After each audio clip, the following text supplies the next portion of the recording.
আসসালামু আলাইকুম ওয়া রাহমাতুল্লাহি ওয়া বারাকাতুহু। আজকে বইনাইনা হল আমি একটা বাজি বানাইমু। রহমানির রহিম।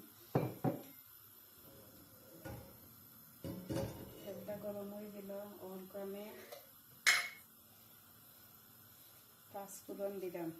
3 ইঞ্চি দিয়ে 1 ইঞ্চি পাঁচফোড়ন দিছি। মিডিয়াম সাইজের একটা পেঁয়াজ পেস্টটা দিলাম।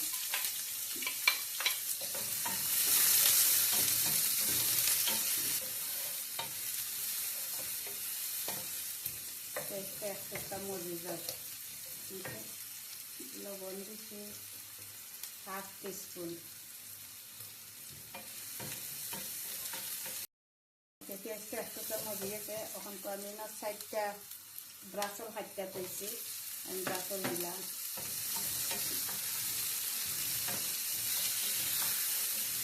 ওই দেখো ব্রাসল প্যাকেটের মাঝে নিলে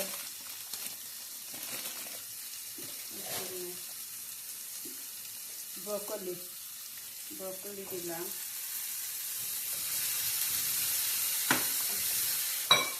ক্যারট দিলাম।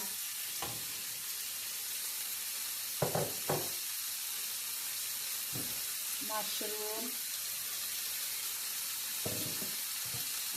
লিক দিলাম, 1 লিটার আদা হাম দিলাম।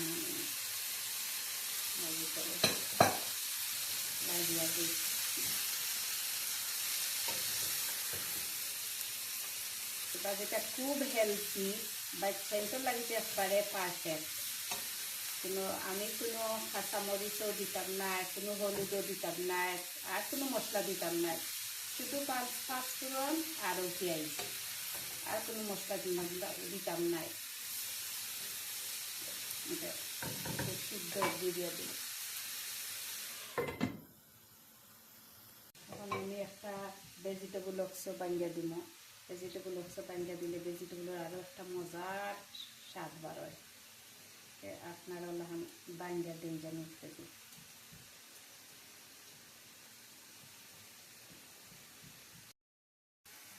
ভেজিটেবল অক্সটা মিক্স হয়ে গেছে। এদের কাছে মজা দেখতেই লাগে যে এই বাজিটা যে কত মজা, কিন্তু দেখতে কত সুন্দর লাগে। শেষ, আজকের মতো হয়ে গেল বইনাইনহল আমার বাজিটা রান্না। ফাইনালি বইনাইনহল বানাই নিলাম আজকে এত মজার একটা হেলদি বাজি।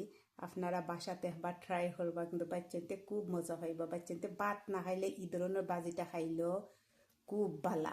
ওকে, তার সময় দেখো ভাত খাইতে জানা হয় না, এই ধরনের বাজিটা হইয়া খাইলে এত মজা। দেখো আমি যে ব্রাসল দিছি, ব্রকলি দিছি, ক্যারট দিছি, মাশরুম দিছি, টমেটো দিছি, আর শুধু বাগারটা দিছি আমি পাঁচফোড়ন আর একটা পেঁয়াজ আর আদা লিক, আর কিচ্ছু নাই। বইনেন হলে একবার আপনার ট্রাই করে দেখবা, খুব মজা হইবে ইনশাল্লাহ। তার বালাতা হোকা। ওকে, আসসালামু আলাইকুম রহমতুল্লাহি ওয়া বারাকাতুহু।